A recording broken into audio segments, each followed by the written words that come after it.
Ini kisahku. Kisah tentang cinta yang seharusnya tidak pernah ada. Bukti bahwa cinta yang salah tempat bisa menjadi jerat yang menjebakmu. Cinta yang tidak seharusnya ada akan menghancurkanmu. Dan semua yang terjadi adalah kesalahanku. Jangan pernah biarkan hatimu diisi oleh cinta yang terlarang. Karena itu tidak akan pernah berakhir bahagia. Bukan tentang seberapa tampan suamiku. Bukan juga soal seberapa besar penghasilannya. Tapi ini tentang sebuah pengakuan. Pengakuan yang sudah lama ku pendam, yang membuatku merasa seperti penjahat dalam cerita hidupku sendiri. Aku adalah seorang istri yang memilih untuk mengkhianati pernikahanku. Tapi yang lebih parah, yang menjadi selingkuhanku adalah bapak mertuaku sendiri. Dan sampai hari ini, pengkhianatan itu terus menghantuiku seperti hantu yang tidak mau pergi. Apa yang akan kamu lakukan jika di posisiku? Tolong ceritakan padaku di kolom komentar. Dan jangan lupa di-subscribe. Aku masih ingat waktu itu adalah sore yang sama seperti sore-sore lainnya. Aku Maya, seorang istri berusia 28 tahun yang baru menikah setahun yang lalu. Tapi rasanya rumah ini sudah terasa seperti neraka yang sepi. Bukan karena Mas Andri, suamiku. Mas Andri adalah pria baik. Ia bekerja keras dan dia sangat menghormati bapaknya, Pak Karno. Tapi entah kenapa sejak kami menikah, ia seakan tidak pernah benar-benar ada. Mas Andri pagi pergi, malam pulang, dan langsung tertidur karena lelah. Ia seperti robot, bukan seorang suami. Aku merasa seperti hidup bersama manekin. Rumah ini besar tapi terasa hampa. Hanya ada aku, Mas Andri, dan bapak mertuaku, Pak Karno. Mas Andri adalah anak tunggal.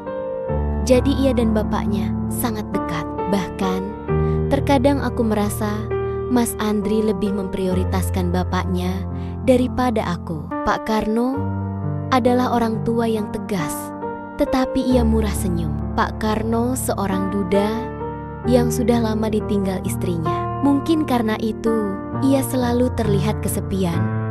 Atau mungkin aku yang terlalu melihat kekosongan dalam dirinya. Karena aku pun merasa hal yang sama. Aku dan Mas Andri sudah berusaha untuk punya anak, tapi Tuhan belum memberikannya.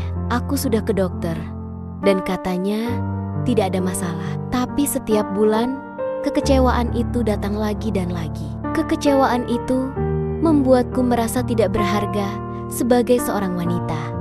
Apalagi keluarga Mas Andri selalu bertanya-tanya. Aku bisa melihat tatapan mereka yang seakan menghakimi. Aku merasa sangat lelah. Lelah dengan semuanya. Lelah dengan rumah yang senyap. Lelah dengan pernikahan tanpa kehangatan. Dan lelah dengan Mas Andri yang tidak pernah benar-benar ada untukku. Suatu sore, Mas Andri bilang ia harus lembur. Malam itu, hanya ada aku dan Pak Karno di rumah. Aku mencoba menonton televisi, tapi rasanya membosankan. Tiba-tiba, aku mendengar suara tangisan kecil dari kamar Pak Karno. Aku ragu-ragu mengetuk pintunya.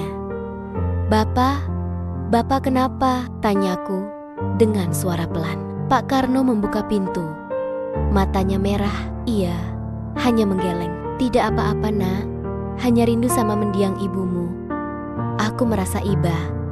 Aku tahu rasanya kehilangan. Tapi yang kulihat di mata Pak Karno bukan hanya kesedihan karena kehilangan, tapi juga kesepian yang dalam. Malam itu, aku duduk di sampingnya. Kami tidak bicara banyak, hanya keheningan yang mengisi ruang. Diketahui, keheningan itu justru yang membuat kami lebih dekat. Ada semacam koneksi yang terjalin. Sejak malam itu, kami jadi sering menghabiskan waktu bersama. Pak Karno mulai bercerita tentang masa lalunya, tentang betapa ia merasa sendirian sejak istrinya meninggal, tentang bagaimana ia merindukan kehangatan seorang pendamping. Setiap ceritanya, aku bisa merasakan hatinya yang hancur. Tanpa kusadari, aku mulai melihat Pak Karno bukan lagi sebagai bapak mertua, tapi sebagai seorang pria yang rapuh dan kesepian. Sama sepertiku. Aku mulai mengisi kekosonganku dengan cerita-cerita kepada Pak Karno.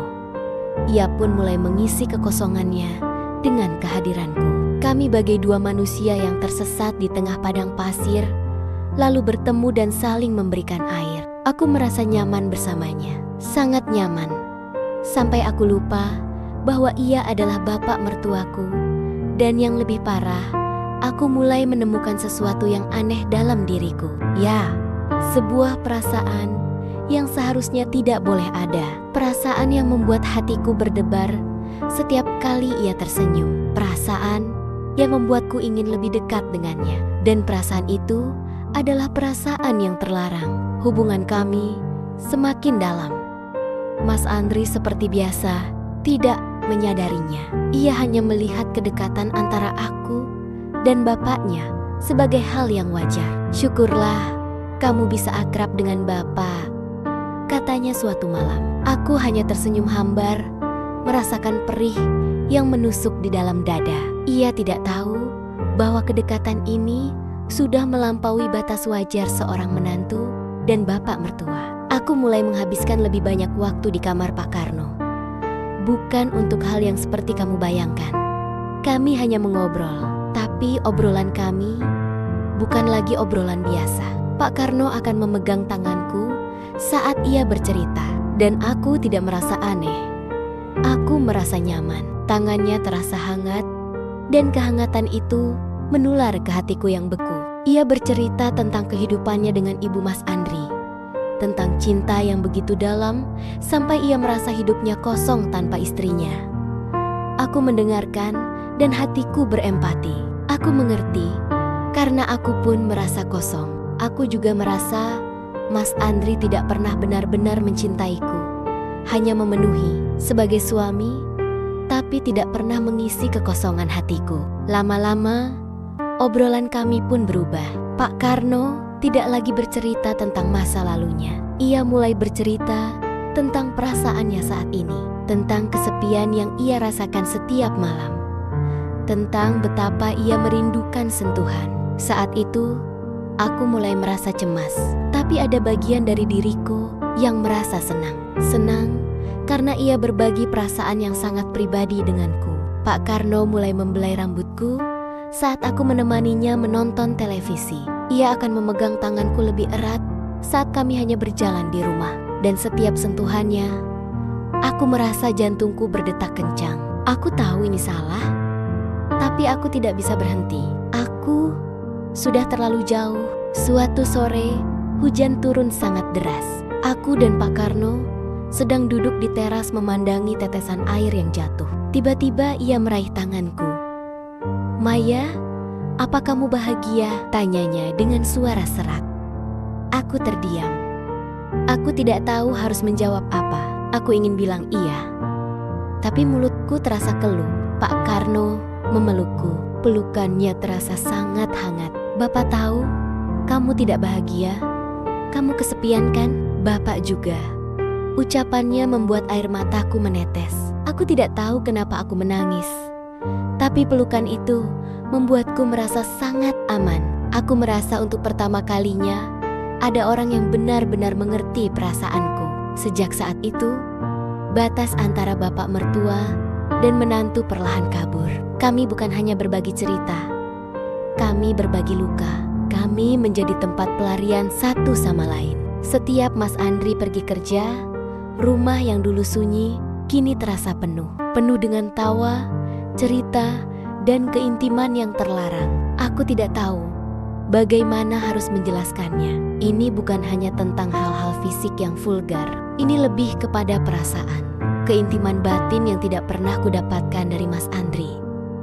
Aku menemukan kehangatan, pengertian, dan rasa dihargai dari Pak Karno. Pada suatu malam yang dingin, Pak Karno jatuh sakit.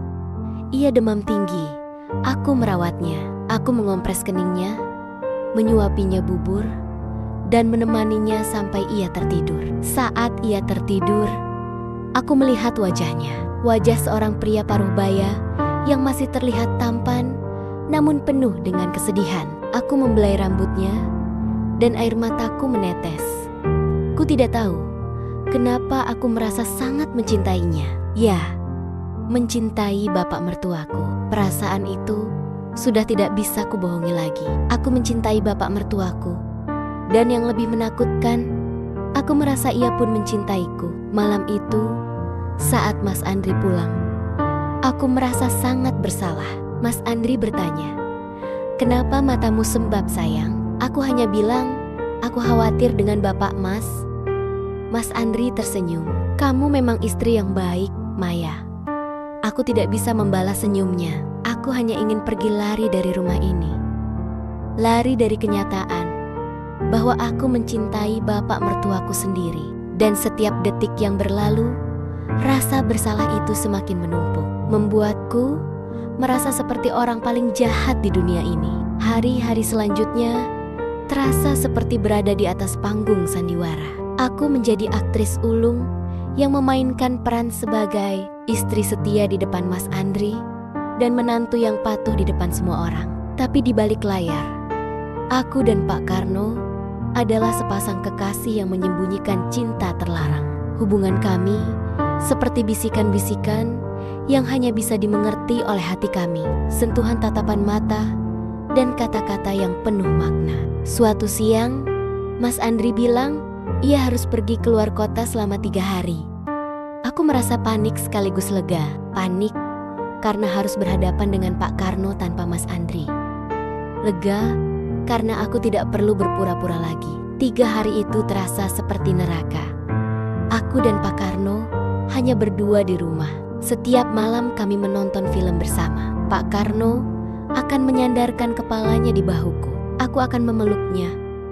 Dan setiap sentuhan itu terasa sangat intim. Lebih intim daripada sentuhan apapun yang pernah kuterima dari Mas Andri. Aku mulai merasa bahwa hubungan ini bukan hanya tentang keintiman, tapi juga tentang ketergantungan. Aku mulai bergantung pada Pak Karno untuk mengisi kekosonganku. Aku butuh dia, aku butuh kehadirannya, suaranya, dan sentuhannya. Begitu juga dia. Ia mulai lebih sering menungguku pulang kerja, membuatkan kopi, dan bertanya tentang hariku. Hal-hal yang seharusnya dilakukan oleh Mas Andri. Suatu malam, aku terbangun karena mendengar suara Pak Karno terisak-isak di kamar mandi. Aku menggedor pintunya. Bapak, kenapa?" Tanyaku panik. Pak Karno tidak menjawab. Aku mendobrak pintu dan melihatnya terduduk di lantai, memegang botol obat yang kosong. Aku terkejut. "Bapak kenapa?" Pak Karno hanya menatapku dengan mata kosong. "Bapak lelah, Maya. Bapak tidak tahu harus bagaimana lagi. Bapak ingin pergi." Ucapannya membuatku gemetar. Aku memeluknya. "Jangan-jangan tinggalkan aku, Pak," bisikku. Aku tidak tahu mengapa, tapi kata-kata itu keluar begitu saja dari mulutku. Malam itu aku membawanya ke kamarku. Aku tidak ingin meninggalkannya sendirian. Kami berdua berbaring di tempat tidurku, saling berhadapan. Aku membelai rambutnya.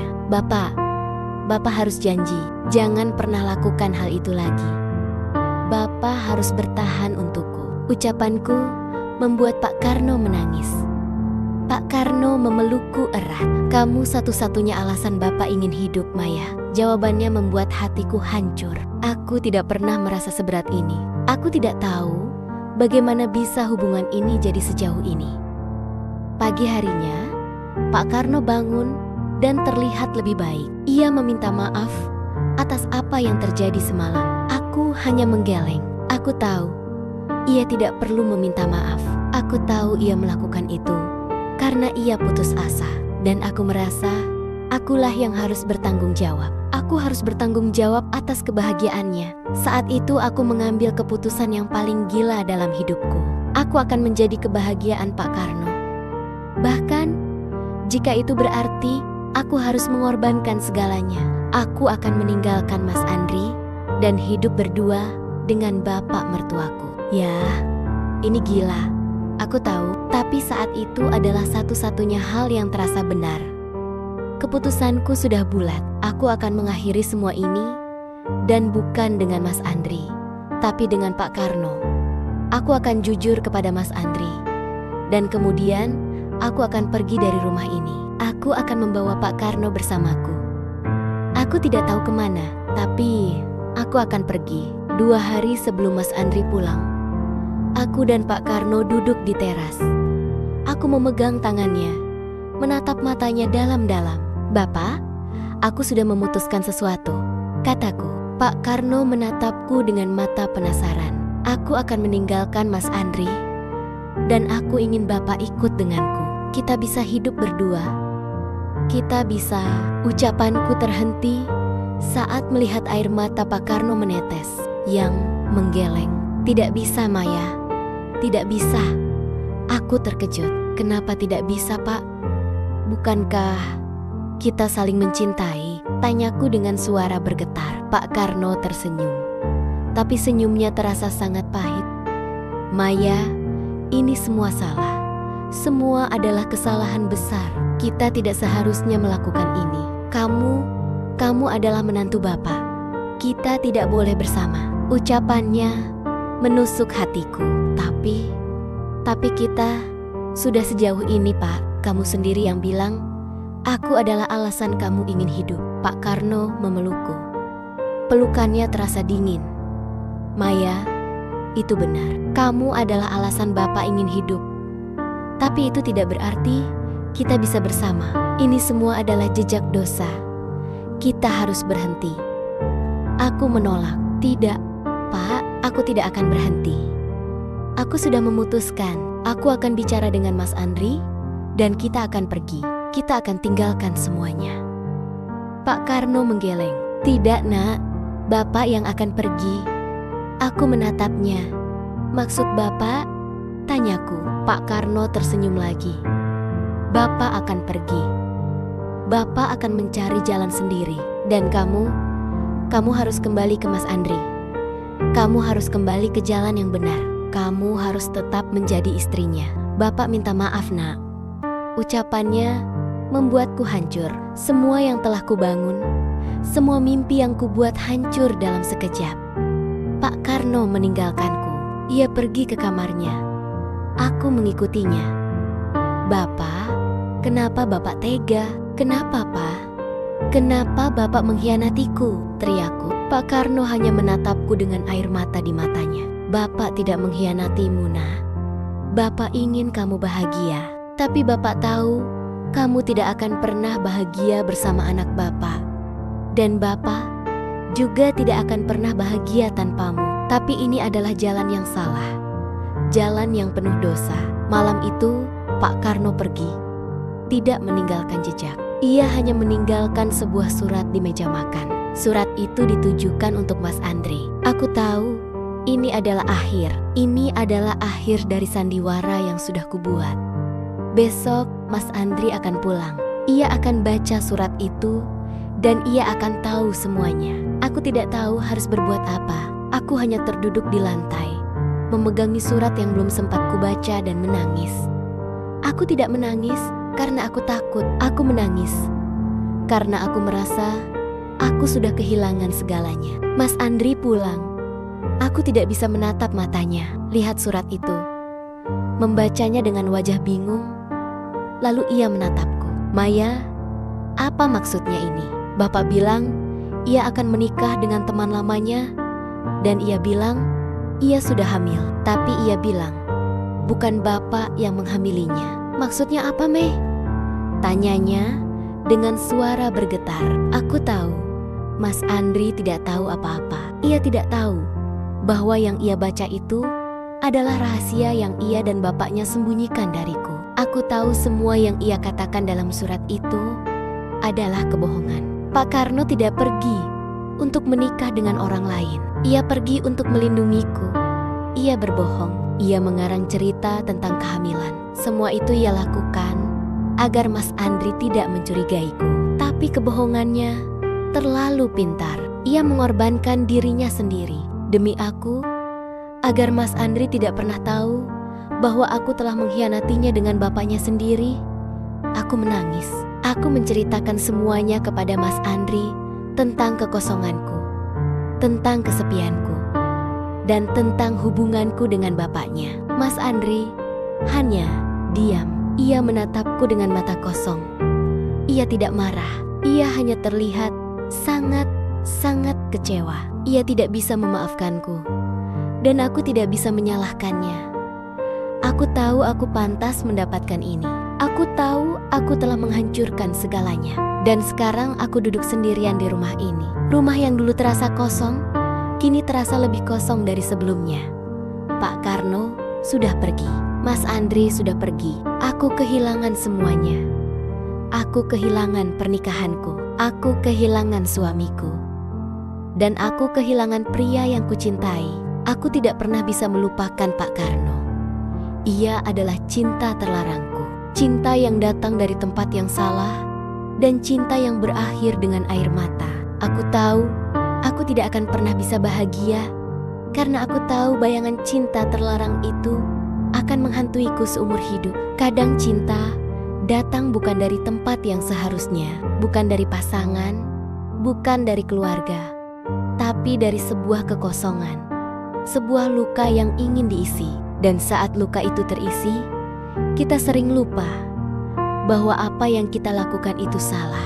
Aku adalah bukti nyata, bukti bahwa cinta yang salah tempat bisa menjadi jerat yang menjebakmu. Cinta yang tidak seharusnya ada akan menghancurkanmu. Dan semua yang terjadi adalah kesalahanku. Jangan pernah biarkan hatimu diisi oleh cinta yang terlarang, karena itu tidak akan pernah berakhir bahagia. Ini kisahku, kisah tentang cinta yang seharusnya tidak pernah ada. Aku tahu mungkin kamu punya cerita yang mirip, atau mungkin kamu punya nasihat untukku. Tuliskan di kolom komentar di bawah. Dan jangan lupa bagikan video ini jika kamu merasa ini bisa menjadi pelajaran untuk orang lain. Terima kasih. Sekian dan salam.